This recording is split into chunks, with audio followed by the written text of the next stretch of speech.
I'm Alex, he's Jim, and this is the Charging Status EV podcast. How you doing, Jim? I'm all right. How are you? Not too bad, mate. Not too bad. Good. Have you? It's been a while, hasn't it? Yeah. We definitely haven't just recorded another podcast, and I've just changed my shirt. No, that's not something we'd do. No. It'd be awful, wouldn't it? Yep. What have you been driving this week? This week's gone very quickly, but I've got the standard Ioniq 5 in for review at the moment. So not the N version, nothing special, just the standard version. Yeah, seems pretty good. Drove it to a good few hours the other day down to Kent for a car launch. I did notice actually, however, that the motorway efficiency on that car does seem a tad not quite as impressive as I remember it being on like the GV60. Oh, really? Yeah. So they've changed the battery pack, haven't they? I wonder if it's different chemistry or different manufacturer or... It's weird. So I was getting about 3.5. I know that's not like low, but it just seemed a bit strange to me. It was constant speed. But then I've driven it around town this morning, and it was getting over 4. So I think it's just depends on what you're doing, I think, on the motorway. And funnily enough, I mean, I had the GV70. I did the trip in the GV70, and that's the same battery pack, isn't it? Yeah, it is, yeah. And I think on that long run, I got 3.9 or 4. Oh, right, okay. And around town, I was getting about 4.2. Oh, sweet. But I was in eco mode most of the time. Yep. And I just had the aircon on 1, because in the Hyundai Group vehicles, you can have like 1, 2, or 3, can't you, of auto, which I quite like. Yeah. And 1's enough, I find. But yeah, you'd think very similar cars, really. Yeah. Underneath all the fluffery. It must be that heavy right foot of yours.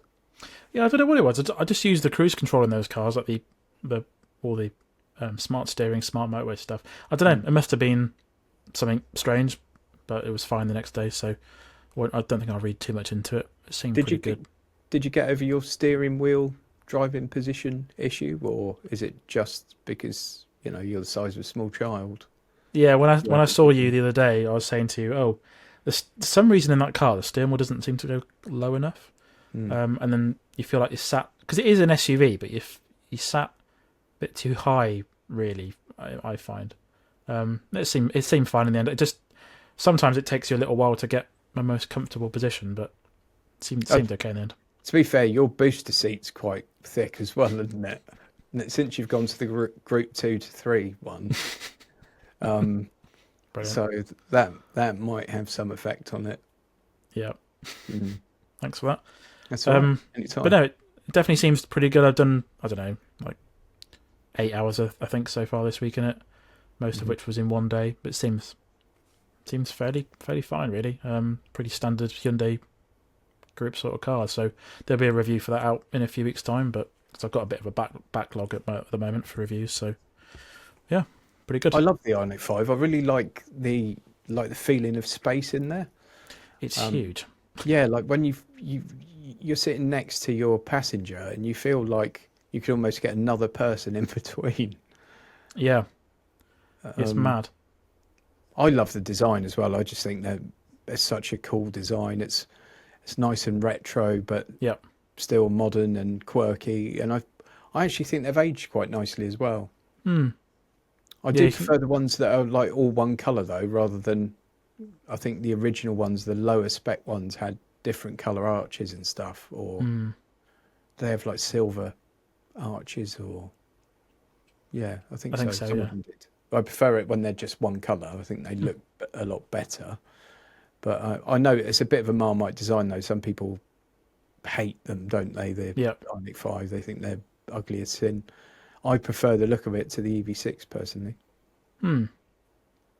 Yeah, it's nice because you might think, oh, why this group making 3 EVs that are exactly the same sort of underneath, but no one's going to like the same thing, so they're always for different tastes. I think they all drive quite differently as well. I think the GV60 and the Ioniq 5 probably feel the most similar to one another, but the EV6 I think feels very different to drive. Yeah, I can see that. Yeah, it feels more like a cruiser. I don't know, like a Grand Tourer, where the Ioniq 5 feels more like a big hatchback. Yeah. Kind of. Yeah. Yeah. Yeah. Interesting. Yeah. So how's not that interesting, obviously, but it's something I said once. Yeah. How's the GV70 been though? You spent quite a few hours behind the wheel. Yeah, I love the GV70. I mean, I've never disliked a Genesis, and I've always said with Genesis, like the only thing that ever let them down was that diesel engine, because it was unrefined and a bit agricultural and a bit taxi spec in what is a supremely refined car. But yeah, I love the GV70. I had the previous version of it, and obviously it's had that mild facelift, as most of the group's cars have. And it just feels fantastic. Just a lovely thing. The technology's great, really nice materials they've used everywhere. The price of it is a bit punchy, but realistically most people are going to lease one new, or I'm guessing it'll be quite a good used buy. I think the residuals on Genesis are going to be poor, simply because it hasn't still taken off as a brand, really, has it? No, which is unfortunate, because as we've said on this podcast before, they're just amazing. Yeah. So yeah, and when you compare them to, like when you think the first Genesis cars that appeared, and compared those to like some of their German rivals at the time, the premium German rivals, they seem to offer a bit more of everything than the Germans were really scaling back and cutting costs. And it's like the Koreans came in and said, well, here you go, have some of this. and did really well. I always felt they were unfairly harshly reviewed in some of the magazines, and I'm sure it's just because of the badge they had on was unfamiliar. But people, I read several things and it's like, oh, this is nowhere near as good as an X3 or a 3 Series or whatever the car was they were comparing it to, and I just felt it was unfair. Yeah, no, I really rate them. And as you said, I think all their core models they've discontinued a few of the petrol ones, like the G70's been discontinued, and all the petrol only ones have gone for now. And then they've got the new GV60 out soon. You've just driven the new GV70. There's a new G80 electric out as well, which is even longer than the old one. Yeah. So they've refreshed a few things. So yeah, exciting times. They got the G90 over in the US as well. I don't know if we're going to get that, but I doubt it, to be honest. I think that's about the same length as my house, I think. It's massive. Yeah. Yeah. Yeah, they got a GV90 as well coming as well. So that might be Kia EV9 kind of sized, I reckon. Yeah, I was thinking 7 seat. Yeah. So we'll see what happens with that. But yeah, I think I've got that exact car that you had in a few weeks' time, which I'm looking forward to, because it's always a good time in a Genesis. So not had one for a little while here, so be good. There's always that moment with a Genesis where you go to open the boot and you can't, and then you realise or remember that actually it's in the buttons in the windscreen wiper, the rear screen wiper. Yep. Yeah. Like a Porsche. Yeah. But there's always that, where is it? And then waving your foot underneath it and stuff. But yeah. What have you got next week? Well, nothing next week, but I've got the Haval Jolion Pro a week on Monday, which I'll never forget Batch's comment about the Julian. that made me laugh. That did. Even when editing this podcast, he just said, "Yeah, the Julian." It's like that nearly killed me. That did. Yeah. That's brilliant. But yeah, I looked at it for the first time back in January at GWM's HQ in the UK. I thought it was pretty good. It's a funky looking car, but it's a hybrid, not a plug-in hybrid. It's a sort of a just standard hybrid like the Qashqai, I think. So I have to see what that's like, but it's very competitively priced. I think it's under 24 grand in the UK. So I have to see what it's like. But yeah, I've got nothing next week though, so a bit of a quiet one here. But what about you? I've got 2 next week. You got 2? Well, I've got the Jaecoo 7, which is, I think it's the super hybrid system one. Nice. Which I've already driven in the a Moda 9 and in the Cherry Tiggo 8, I think. And that's a really, really nice system. Now, obviously, the first car it came out in the UK was in the Jaecoo 7, and it's the only one I think I haven't driven yet. So I'm looking forward to that. Unfortunately, you only get it for 3 days.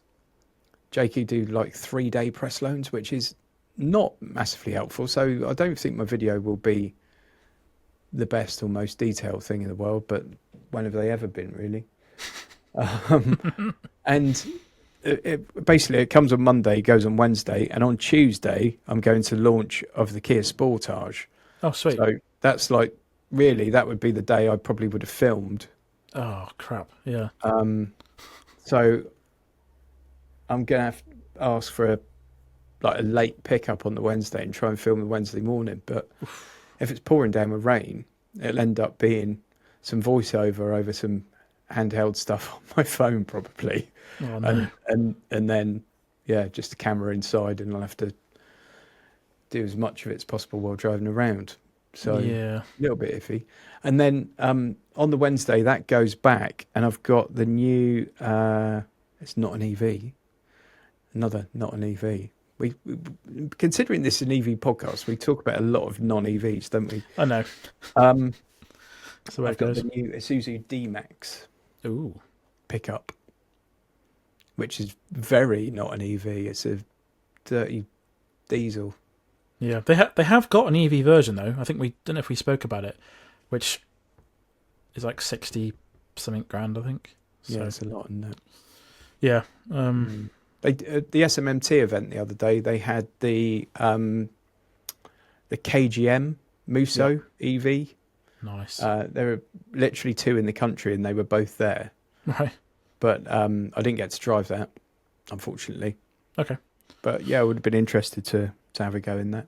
Yeah, I did see a picture of it. It's got the front end of an Action or a Torres, but it's got it's called a Musso, isn't it? Yeah. Interesting.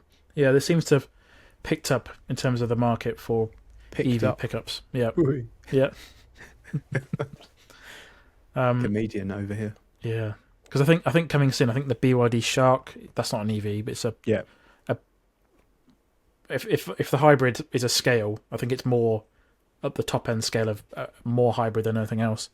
Then yeah, that does seem quite good. It's like a plug-in hybrid, big battery sort of thing. So hopefully that will come here soon, because it seems to have got quite a good reputation in Australia for being quite rugged and stuff. So that's quite good. I hope with these new EV pickups that they do use the latest technology and not put older stuff in like they have with vans. And I've got a feeling they will put the older stuff in. But the pickup is like potentially a massive market, because there are obviously lots of people that genuinely need them for their work. And at the moment, that's being underserved because of the changes to company car tax and stuff on pickups. A lot of people now are thinking, well, I can't have one anymore. It's sort of impossible, and I have to go to a van. But if you're someone that works on like farms and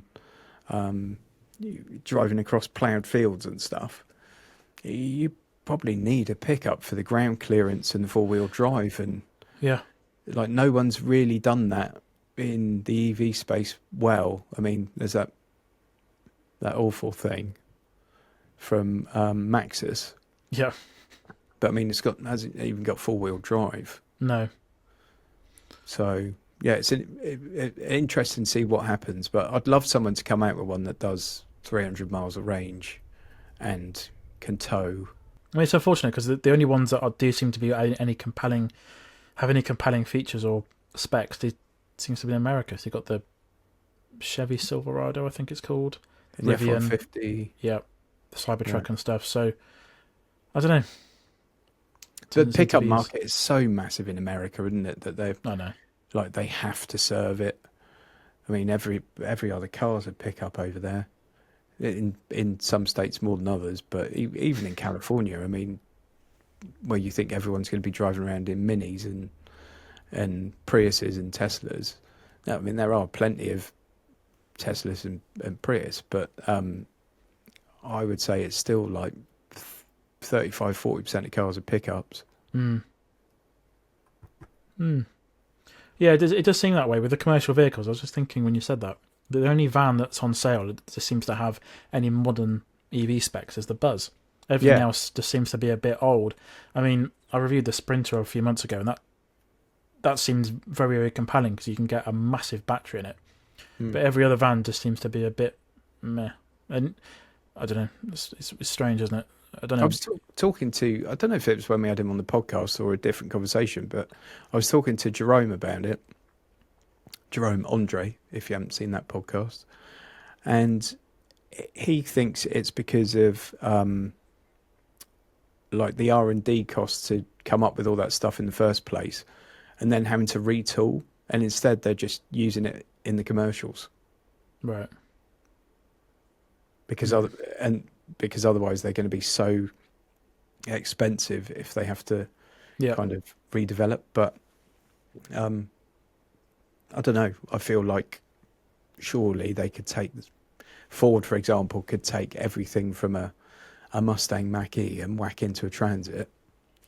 Yeah, it must be possible, because what's unfortunate as well is that for a few people that, I don't know, they might have a van supplied to them for their work, and it happens to be an EV because that's what their fleet's doing, and they get given a Vauxhall Vivaro, and that's their first example of an EV, and they think, this isn't very good.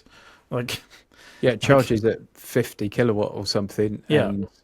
And the battery's a bit pants, and then that's their impression of what an EV is like. So it doesn't seem, I don't know, it doesn't seem very good really. But no, I'm sure it'll get better over time. The Buzz. I see a lot of ID Buzz cargos around. Yeah, just the base spec ones, the black bumpers and stuff. Yeah, one of my good friends has got one of those. Yeah. He got a crazy lease deal on it. It was like, I'm sure it was like £250 a month or something. Wow. And he's got quite a few vans and a pickup and stuff. So he's got landscaping business. And he's got that Buzz now. And he just absolutely loves it. Because he's used to driving around in vans where you've got no acceleration. Yep. They're noisy as anything, yep. You come out of him with a shake sometimes, and he's now got this thing that's like, yep. And loving life. As vans goes, though, well, as sort of as cars go, they're obviously sitting on the car platform that they've got, so it's very refined, and it's very fun to drive as well. Like the driving position's great. You can see a lot, and the windscreen's huge, and they're very good. I'm hoping whatever next version they do is still going to have that same feel. Yeah.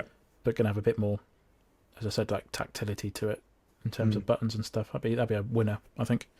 I like that little Mercedes Citan that I had, the e-Citan. But that's let down by the battery and, like the charging speed and all that kind of stuff. But again, something like that, it's a really good, useful platform. And if that actually in the real world had 250 mile of range and could charge, or even if you kept that standard battery, if it could charge at 200 kilowatt, maybe you don't need a bigger battery. Yeah.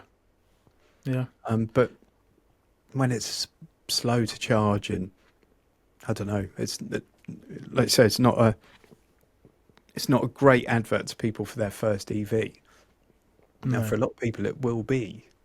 Yep.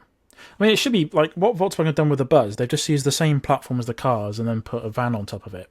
Surely, like every other company could do that. Yeah, I don't see why. I mean, obviously, the Kia is about to appear. Well, yeah, that looks amazing. That's obviously a good example of how to do it. Yeah. But I guess if you just took one of those platforms that every company now seems to have a platform that they share across however many different models, and a lot of them are modular anyway, aren't they? So you literally just extend the ladder a bit and stick a different body on it. Then you won't have to use the old platform for the old batteries anyway for the vans. So even that even something like the Model Y, like Tesla could literally just put a they could box on top of that skateboard essentially, Mm. and that's big enough to Well, yeah. accommodate like a not a bad size van, I would say. Yeah, I'd say the footprint of the Model Y is probably the same as the Buzz. So Yeah, it is. Yeah. Well, is in it? fact, Okay. the Model Y is a tiny bit bigger than the Buzz. Right. Unbelievably, the There Buzz you go. just looks bigger, but obviously it's got no front to it. Yep. The actual footprint of the car, yeah, the Buzz is a tiny bit smaller in every dimension than the Model Y. Yeah. That'd be a winner. Just a Tesla van, and then And your you feet. know that they knock it out for 30 grand or something. Yeah. You know. Yeah, that'd be very good, to be fair. Mm. But yeah, I'm sure things will get themselves sorted. Like as you said, the Kia van's coming up soon, and that looks amazing. So Yeah. yeah, very keen to drive that whenever it comes out. How do we get onto vans? Oh, my diesel pickup that I've got Yeah. coming. Yeah, that's how we got onto vans. I was just thinking, where were we going with that? We just waffled 20 minutes about vans. In terms of videos and stuff, next week I've got my ID3 review coming out, and then I filmed well, it's not that detailed, but I filmed a road trip video from my house to Munich. Oh, cool. So I don't know, it's like 10 minutes long, just going over what I did en route and that dodgy pizza that I ate, so that you weren't very happy with. I'm still disappointed in you about that. Alex bought a pizza from a vending machine. I mean, I've spoken about some of his culinary habits in the past, but a pizza from a vending machine. And I sent him quite a few fairly insulting text messages about it, and then he sent back, it wasn't that good. It was a bit average. That's it. It was a bit average. Who'd have thought, a pizza from a vending machine was a bit average? It's worth trying. So, yeah, all fun and games. See, you listen to this guy's opinions on cars. Like, you'll watch his car reviews. This is a man that buys pizza from a vending machine. And he's in a country where they're probably lousy with pizzerias. Everywhere you look, there's a pizzeria. No, I get it from a vending machine.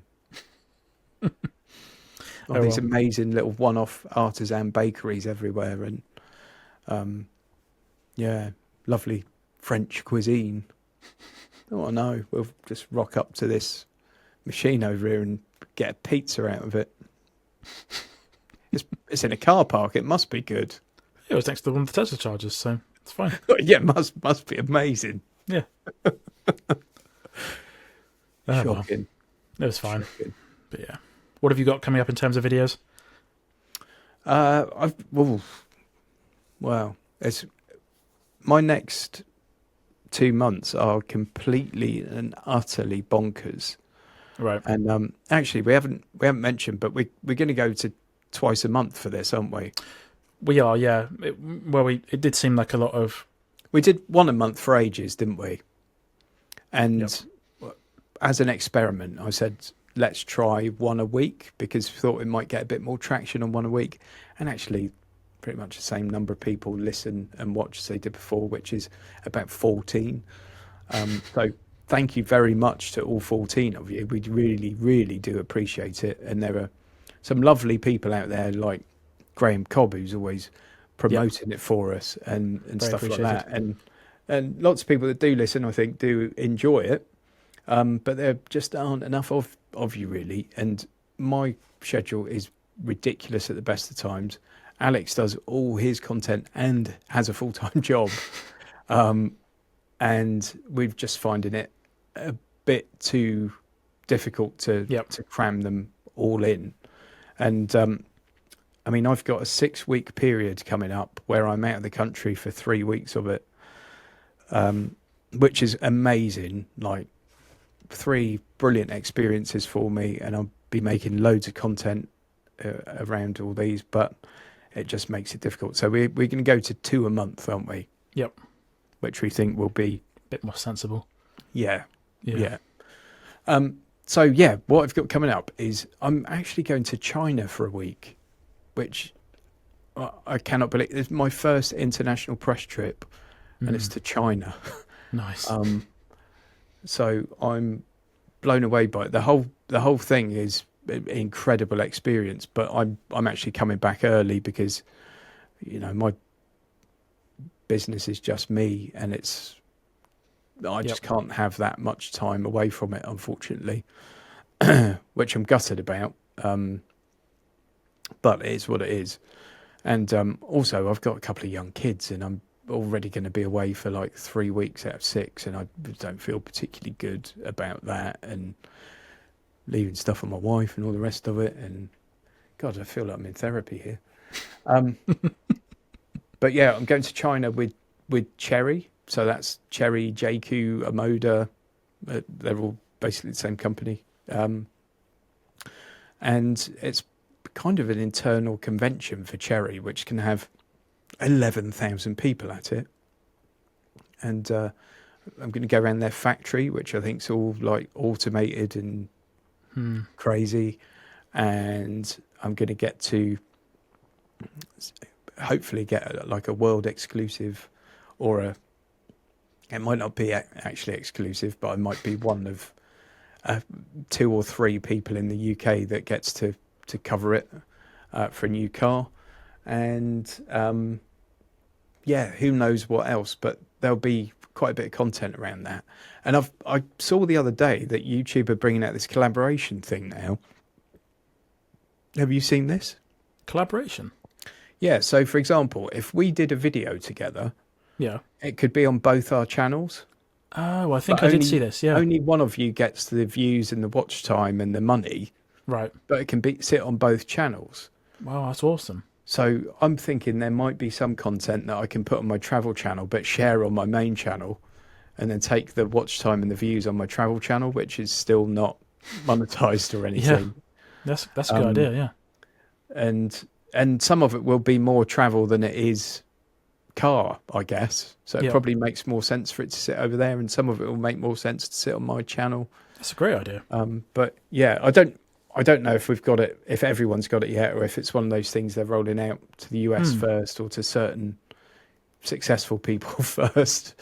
But yeah, that's quite interesting. So I've got that, and then I'm back from there for a week, and then I'm going over to Las Vegas for the SEMA show, which is like the biggest show in the world for the aftermarket, basically, and custom cars.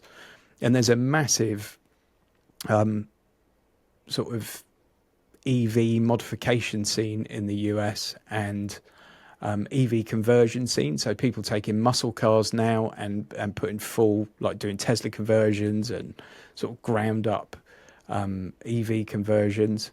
And Jerome, who mentioned earlier that we've had on the podcast, is really, really active in that scene, isn't he? And so I'll probably see Jerome over there.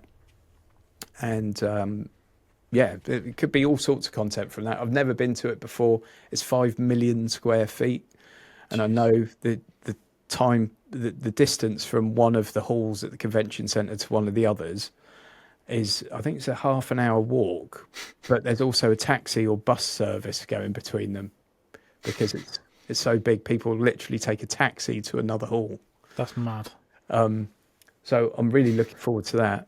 And then I'm back home for a week after that, and then it's to LA for the LA Auto Show, which I've done for the last 2 years, and I'm doing that one again.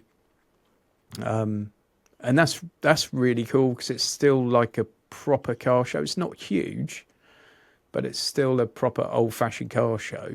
But the thing I love is, obviously, there's all the American stuff that we don't see here, and some of the stands, like if I went to the Ford stand in the UK, I'd be a bit bored. Yeah.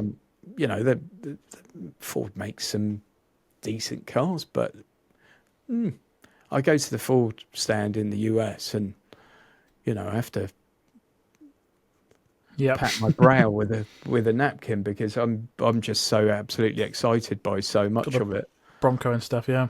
Yeah, and like the F-150 Lightning, the electric one is so cool. You've got that huge, you open up the bonnet, and there's just this huge cavernous space of basically boot space in a pickup. that's one of the things that I would find annoying about a pickup is all your load space is open. Yeah. I know you can get load covers and stuff, but still, it's all going to rattle around and fly everywhere. Yep. You've got this huge boot in the front of it and loads of room, and obviously it's pretty quick, and yeah, it's got a lot going for it. The Bronco, I think, is an amazing piece of design. I'm hoping there might be an electrified Bronco. Well, they have done one in China. Yeah. It's got BYD stuff underneath it. Yeah, so I'm hoping that they might premiere it there or something. Maybe, yeah. And then of course there's all the silly petrol stuff that I love, the Mustangs and things. Yeah. And yeah, it's just really interesting to see some of the different brands. There's another brand over there that we don't get here that is either Chinese or Korean. I can't remember what they're called. Vin something. Oh, VinFast. It's Vietnamese. Oh, VinFast. Yeah, Vietnamese. Yeah, but I mean, they've been there for a couple of years now. Yeah. And just poking around in that kind of stuff, cars that we just don't see here. Yeah. Definitely interesting. Really like that. And then I'll probably make some other content around that trip as well. And I'm taking a mate of mine over whose dad's pretty unwell at the moment, so and it'll be his first trip to the US and stuff. So I'll be tour guide for quite a lot of it. Nice. Doing the sights of LA and etc. So Sweet. yeah, really looking forward to that. Yeah. And, sounds good. Yeah, just so I don't really know to answer the question you asked me about 10 minutes ago. I don't really know what a lot of the content's going to be, but there will be lots of it, I'm sure. Nice. Yeah, sounds good. Sounds like a busy few weeks, about a month nearly, isn't it? So I'm going to do a video on In-N-Out Burger on my travel channel, though. Oh, amazing. I think I'm going to do some food videos. Oh, it's a great idea. Yeah. Yeah. And Raising Cane's as well. Are you aware of Raising Cane's? No. Right, this is the best fried chicken place I've ever been to. Raising Cane's. Think Slim Chickens. Yeah. Because it's very, very similar. But the food's amazing. Where I feel like Slim Chickens is all right, but Raising Cane's is incredible. They're opening one in London soon. Ooh. Yeah. And that's somewhere you need to go. That sounds good. Yeah. I think I have heard of this. I'm not sure, but yeah. The guy that set it up's like a multi-billionaire or something now. Right. I think they haven't franchised it, so they've kept it all in-house so the quality stays. That's a good idea. Yeah. Which In-N-Out did as well, I think. Yeah. Are you aware of In-N-Out? Yes, I have heard of this, yeah. Yeah. Don't think that's not here either, don't think. But yeah. No, that's not even in... It's only in a few of the states in the US. Right. Yeah. But that's incredible as well. Yeah, company-operated units in London rather than franchising. Yeah. With plans for drive-throughs as well. Wow. There you go. That's what you want on your EV podcast, American Fried Chicken Tips. Yep. All good. Yeah. What about you? What else have you got coming up? Well, we'll probably have a bit of a gap here in terms of the podcast, I think, by the sounds of things. But got a Fully Charged show in a few weeks' time. I'll be at that. Nice. You going on the Sunday? Yes. Yeah. Yeah. Cool. So I'll see you there. Maybe we'll do one there. That sounds a good idea. Yeah. Yeah. I'm going to have my son with me though, so actually maybe we won't. But maybe you could do one there.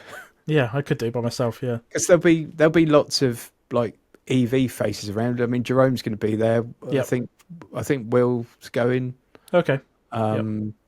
Tesla Jigsaw. Yeah. Maybe Graham will be there. Yeah. He will be. Yep. You could probably get me in it for like 3 seconds and a couple of minutes or something, and then my son will probably, demand my attention. Yeah. But, yeah. And then again, we'll probably end up recording a podcast before this, but I'm going up to. I don't know if you heard of a tractor company called Fendt. Yeah. Yeah. So they've got some electric tractors out. So I'm going to go up to their HQ and drive one of their EV tractors. I'm not at this stage. I'm not really sure what the video is going to be, or what even format it's going to be in. But I just wanted to drive a big EV tractor. So where's their HQ? It's Coventry. Oh, okay. So yeah. Nice. So there'll be a video out on the channel at some point. So how did that happen? How did you find out about that? we mentioned Graham quite a few times. He tweeted about this a while back. Yeah. That they've got some tractors that they're working on that are electric. So I was like, oh, that sounds good. So I just emailed them and asked. Right. So, yeah. But that's quite cool. And no one's really covered this kind of thing. So it's always something I want to try and do, is cover stuff that people don't seem to cover. So yeah, it's a good idea. So yeah, that's so it quite goes. interesting, isn't it? Because like, obviously tractor, it's all about torque and pulling power, and that's something that EVs actually struggle with, towing capacity, isn't it? So yep. And tractors are sat for ages by themselves, just not doing much for a lot of the time. So and Fendt seems to have their own charging solution that they'll give you. So farms tend to have quite substantial power grid connections anyway. So they'll install a DC charger for your tractor at your farm. So see, that could, like the Charge Cube could work well with that as well. Yeah. That our chums at Felton definitely could, couldn't it? Which is your shipping container full of batteries essentially, and you deploy chargers off it. That could work very well. Charge points, sorry. I know a lot of people get very excited if you call one a charger. So, well, the charger's actually part of the vehicle, and you're talking about a charge point. Dear me. I don't know why I got adenoid all that. But yeah. Yeah, big battery, 100 kilowatt hours. So I'll see how I again, I have no idea what I'm going to film, but I'll film something. So, I look forward to that. Yeah.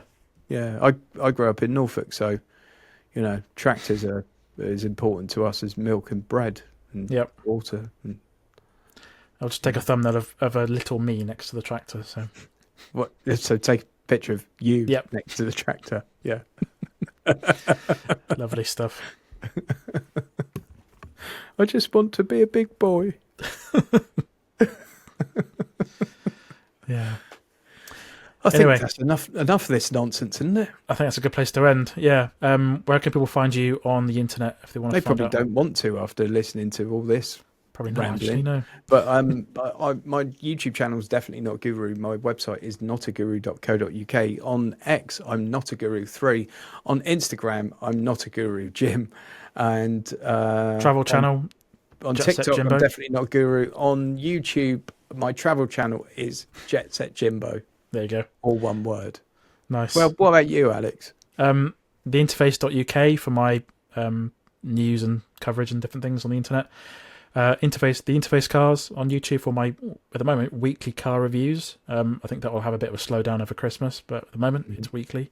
It's all good fun. So yeah, pretty much it. Right. And you can find this podcast in video on YouTube, Charging Status Podcast, and we're in audio on Apple Podcast and Spotify as well. So, yeah. And you can follow us and subscribe completely for free. It's very free. So why wouldn't you? Lovely stuff. Yeah. Thanks for joining me, Jim, and we'll see you again next time. Bye.